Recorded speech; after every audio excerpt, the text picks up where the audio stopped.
Hello everyone. I've been meaning to make this video for a long time, so I'm very overdue, but there have been some significant improvements and changes in how we deploy ACI Remote Leaf, and I found it necessary to go over what those changes are. So let's get to it. So in ACI Remote Leaf in version 4.1.2 and later, we made this change. So that's the threshold where the change occurred. And I just want to start out by saying, between you and me, let's just pretend that that whole VLAN 5 debacle from the previous videos that you may have seen, let's pretend that never happened, okay? Because it was a bit cumbersome and kind of a workaround, and it really wasn't graceful, and we realized that, and we've come up with a much better way. And that's what I'm going to show you in this video. So in 4.1.2, as I said, we implemented this notion of what we call routable TEP pools. Sometimes you see them listed as external TEP pools. Effectively, this is just a smaller secondary TEP pool that we can use for special purposes, and one of those purposes is remote leaf. Now, I said 4.1.2, but if you're going to upgrade to 4.1.2 from something lower, you might as well go to 4.2.2. Not only is it a long-lived release, so it's, let's say, gets more attention and probably more stable, because there was another feature that we added that is useful to have. So I'll show both of those things. So you're probably thinking, so what does this get me? Well, as I said earlier, we can forget that whole VLAN 5 business. We no longer need to do that extra VRF with all this sort of internal redistribution. That just never happened, right? Let's forget that. It also allows us direct routing between remote leaf pairs over the IPN, or over the IP network that connects these things together. We no longer would need to hairpin traffic through the sort of base spine that's hosting that remote leaf and then back out. So it's a better flow and more efficient flow of traffic, so that's a very good thing. And then in the 4.2.2 release, we did some improvements around high availability and failover that you might find interesting, so I'll show that as well. Okay, so just kind of getting to the point, because I'm going to assume you saw the previous videos about how to set this stuff up. So I'm just going to kind of quickly get us back up to speed with this new routable TEP pool method. So what you see here is I have an existing multi-pod setup. It's already configured. It's already set up. You don't have to worry about that. But what I'm going to do is I'm going to then bring in the remote leaf into the mix using the routable TEP pool method. So I'll show you what that looks like. And the reason why I'm just starting with an existing multi-pod here is because I want to show you that failover mechanism. And in order to do that, I needed multi-pod set up. So really what I'm just going to quickly do is add the remote leaf into this existing multi-pod setup. Okay, just like always, we always want to have a cheat sheet with some decisions about addressing and interfaces ahead of time. So you can see here, I've written all that stuff down. The text that you see in black is already existing from the multi-pod config, and we don't need to do it again. It's already there, but I included it here for completeness. Anything that you see in red are things that we need to add to get the remote leaf to work in this multi-pod scenario. So you'll notice this different column on the far right. I've added a routable or external TEP pool for each of my pods. It's required on a pod level basis. So I've chosen 101 for pod 1 and 102 for pod 2. You can see there. But I do need a remote leaf proper TEP pool. And I've chosen 10.7.0.0/24, and I'll show you what that part hasn't changed from last time, but we'll show you how to configure that. And then it's always a good idea to write down the serial number, because I've noticed sometimes the wizard doesn't always pick it up, and it's good to have it written down in case we need to manually activate it. So we have all that stuff ahead of time. Okay, so after I set up the remote pod, I'm going to marry this to pod 2. Then I'm going to show you this new feature that I talked about in 4.2.2 about what to do in the event of a failure. So let me kind of set up the example, and then I'll show you how to configure all this stuff. So we have a multi-pod setup here. We have the green pod on the left with its main data center, leaves and spines and APIC and all that. And then we've got a couple of remote leaf locations attached or married to the green pod.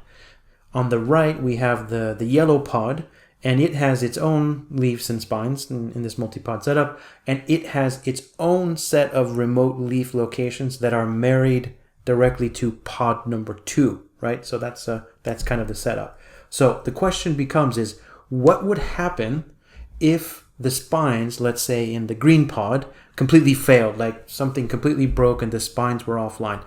Would I lose, or would all of the remote leaf locations connected to the green pod lose all their connectivity and basically be down as well?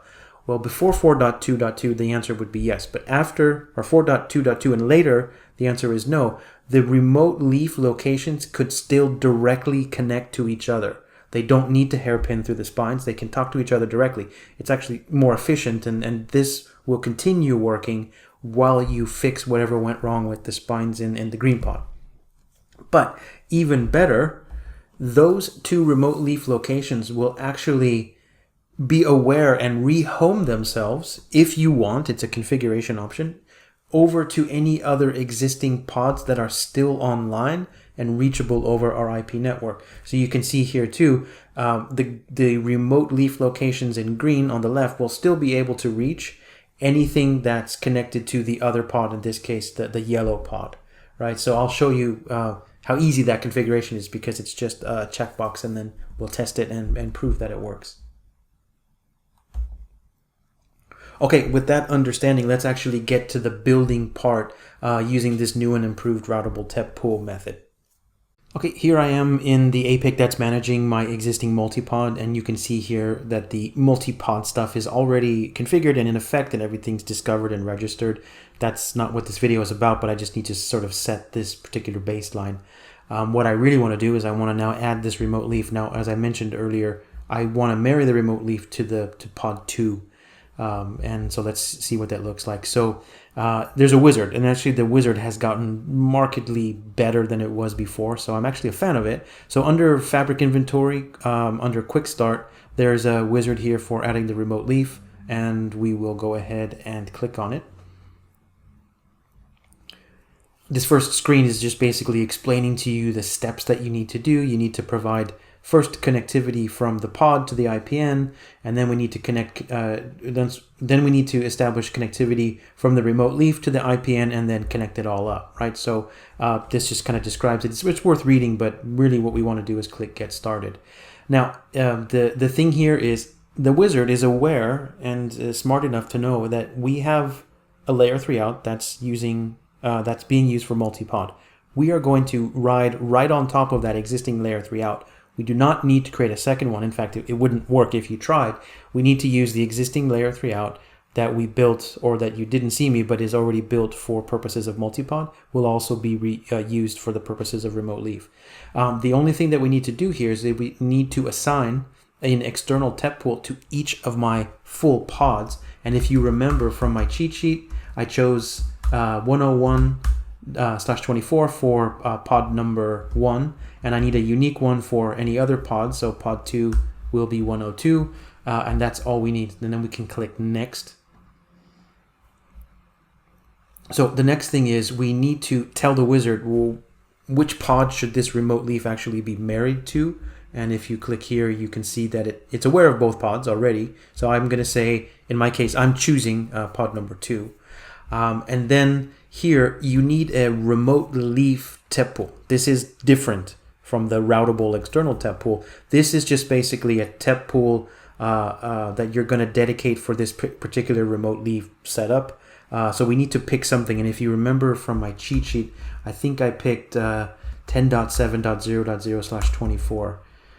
So let's make sure we type it right.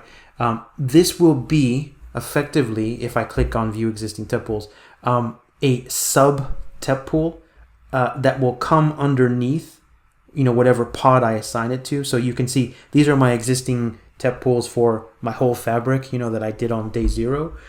So once I assign that and click Next, I'll show you where you can actually go and check that. So the next step is we need to tell the wizard about how to configure the layer 3 out on the remote leaf side of this equation, right? So we're already using the layer 3 out from the pod side of the equation. we need to do one. So, you can, the wizard will choose a name, or you can make your own name. It's okay, it doesn't really matter. So you need to specify your OSPF parameters, and in my environment, I'm just doing area 0, and it's a regular area, no big deal. And then we can choose an interface policy. Now, I believe I had a policy created for my multipod, point-to-point, with these things checked. You'll pick the ones that work for your environment, but I'm just going to need a policy there, some policy. So then we'll go ahead and we'll click next. This particular step is all about registering and giving a name and a number to the remote leaf once it's discovered. So you notice here, sometimes I've noticed that, well, if you click this, if the remote leaf is out there kind of waiting to be discovered, it might show up here. But in this particular case, it's not showing up in the pull down, so I actually have to type it in. And if you remember from my cheat sheet, this was the serial number of the remote leaf. Just like in registering any leaf, you need to give it a number, so I'll give it 105. And the name doesn't really matter because you can change it later, but we'll call it rleaf-5. Then we need to specify a router ID. Again, from the cheat sheet, if you remember, I've already picked one, so I will assign this particular router ID / loopback that the remote leaf will use when it brings up OSPF and all of that business. The last thing we need to do is we need to specify the interface on the remote leaf that's connected to the IPN. And in my case, it's 1/49, and then an IP address used on that link so that we can bring up OSPF and join the fabric in the appropriate manner. Once we've got those details entered, we can click next. And then the wizard will basically tell you, look, these are the objects that I'm going to create. Now, the nice thing about these newer wizards is you can actually change these names to something that you like, right? So if you don't like the names the wizard picks, make up your own, and you're in business. I'm just going to take the defaults here because I'm lazy, right? So I'll go ahead and click finish. And this will basically tell me this is all the stuff that happened. I can even look at the JSON code if I want to automate this with some other tool later. But other than that, I'm okay. You might see that WebSocket reconnecting. Sometimes I have to reload the browser, but that's no big deal. Now, there is one additional step that we have to check for the remote leaf to properly get registered. So you remember that we're using this Routable TEP Pool notion, right? So in this Routable TEP Pool, certain important things like APICs and remote leaves and stuff will get an IP out of the Routable TEP Pool. So what I did was from either of the spines, in spine in pod 1 or spine in pod 2, it doesn't matter. I issued the command show nat table in the spine. And you'll notice here that at least in my case, the only entry that I have is this 10.0.0.1 maps to 192.168.101.227. What is that? Well, 10.0.0.1 is my APIC. That's actually sitting in my pod number 1. It's the only APIC I have. If you had an APIC in pod 2, it would pull an IP from the TEP pool in pod 2. But since I only have one APIC and it lives only in pod 1, it's going to pull a routable TEP IP from that TEP pool.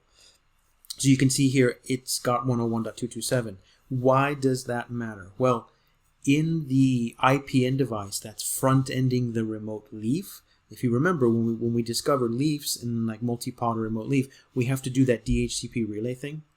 Well, in this case, we need to relay using the routable TEP IP. So if I look in the console, this is the console of the IPN device that happens to also be front-ending my remote leaf in pod 2, just on a different interface, so don't get confused. But we're looking at Ethernet 1/50.4. This is the link that leads to the remote leaf, right? And you can see here that I've included an IP DHCP relay address statement pointing to the routable TEP pool. You will need to do the same thing. Your IP address might be different from mine, so obviously use the IP address that you get from the show nat table command from any of your spines. Okay, so now that I've done all that, I've come back to my APIC, and we can see that after so many minutes, the remote leaf got discovered and added and registered to the leaf.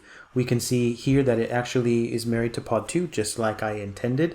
The other thing is, I'm not showing this in the video for length, but I've gone ahead and done all of the fabric access policies, and I've connected an ESX host, and I've done all of the interface policies that you would normally do when you connect something to ACI. That's already done. I didn't show it. So I just want to get to the point where I can get two virtual machines to ping each other across pods and remote leaf locations, etc. So I'm actually going to go to that part and show you. And then I'll quickly show you how to set up the failover option that I mentioned that came in 4.2.2. Okay, so I've gone and connected up a bunch of VMs. I've put them in the same EPG and bridge domain, so I don't want to really bother with contracts. But what you see here is a machine called Wind8 Gold, which is an endpoint that lives in actually pod number 1. It's at address 192.168.1.10. And I want to point out that the MAC address. The MAC address here is important because I want to show you something else. It ends with 73-7E. And over here in this Linux console, this is an endpoint that actually lives on an ESX host that's behind the remote leaf. So this guy's remote, and he's at 1.70. So the first test is to show is, can the endpoint behind the remote leaf actually ping endpoints in other pods? And so what I'll do is I'll go ahead and start that ping, and you'll see that in fact the communications do work. So I know that my basic remote leaf connectivity is up, and that's a good thing. Let's very quickly switch to the CLI of the remote leaf itself. So I'm in remote leaf 5. I issued a command called show endpoint, and in my environment I don't have that many endpoints, but you can notice here that there is an endpoint listing for MAC address 737E. Remember, that's our VM that lives in pod 1, the Windows machine, and it can be reached according to this remote leaf through tunnel number 5. Well, what's tunnel number 5? So I did a show in tunnel number 5, and you can see here that the tunnel source is 10.7. something. That's out of the TEP pool that we dedicated to the remote leaf when we configured it, and that's normal. But the tunnel destination is 192.168.101.2. Well, what is that? Well, if you remember, each of certain devices like the apex, the leaves, and the spines themselves are going to get a secondary TEP pool beyond their original one when you first registered them out of these routable TEP pools. And in this case, I think it's leaf number 1 or leaf number 2 that lives in pod 1 is got the address of 192.168.101.2 out of the routable TEP pool. That's normal. So the reason why I show that is because I actually want to create a failover. I want to fail the spines in pod 2. And remember, this remote leaf is married to pod 2. So when I fail the spines in pod 2, it shouldn't matter. I should still be able to reach endpoints that live in pod number 1 if I enable that failover thing. Okay, so how do I enable that redundancy failover feature that came in 4.2.2? Well, here I am back in the APIC. I'm under the System tab, under System Settings, and there's an entry there called Remote Leaf Pod Redundancy Policy. I'm running ACI 5. something. Sometimes it might show up in earlier versions under fabric-wide settings, but it's in there somewhere. And it's really simple. It's as simple as a checkbox. So it says Enable Remote Leaf Pod Redundancy Policy here. So we'll tick that. When we tick that, you can see another option is enabled. Enable Remote Leaf Pod Redundancy Preemption. So once I fail the spines in pod 2, this remote leaf pod will marry itself to pod number 1. Do I want it to go back to pod number 2 when pod number 2 comes online? That's a choice you'll have to make, yes or no. I'll just leave it off for simplicity, but obviously you'd want to make a consideration based on your requirements. And all I have to do then is click submit, and I'm in business. So let's actually now fail the spines and see what happens. Okay, what I did was I just basically shut down the IPN link leading to the spines in pod 2 to simulate the failure. So let's see if can we still ping the endpoint from the remote leaf with its parent pod now offline. Well, the remote leaf goes, well, yeah, I can still reach pod 1 because I have that redundancy failover mechanism in place and traffic flows. Now let's go and look at the endpoint table in the remote leaf and what's changed. So here I am in the remote leaf, and I issued already a show endpoint after the failover, and we can see that there's our MAC address of our endpoint in the pod number 1, and instead of tunnel 5, it's now tunnel 6, right? Something changed there. Well, showing tunnel 6, it's not as sexy or exciting because if you look at the tunnel source and destination, it's exactly the same. But the fact that it created a new tunnel is sort of this remote leaf's reaction to that failover scenario. So it actually picked a new tunnel. I mean, my lab is pretty simple, so I wish I could show you something where like the address is changed and whatnot. But effectively, this sort of proves that the remote leaf itself has realized that its parent pod has failed, that it's rehomed itself to the other remaining pod, and it now has established a tunnel to reach anything in that particular pod. So that's really all I wanted to show you. Actually, I'll include one last thing. There's no way to see in the GUI of APIC that the pod has failed over, or the remote leaf has failed over to pod number 1. I have actually opened up a feature request, and that's being worked on. So ideally, in the near future, we will be able to have a visual indication that a failover has occurred and that this remote leaf has rehomed itself and everything's still working. So with that being said, I'll close myself out here. It's gone on a little bit long. This is the process that you should use going forward for remote leaf after 4.1. And you should ignore the earlier videos because those use the old method. So I'll try to mark those videos as obsolete. Thank you.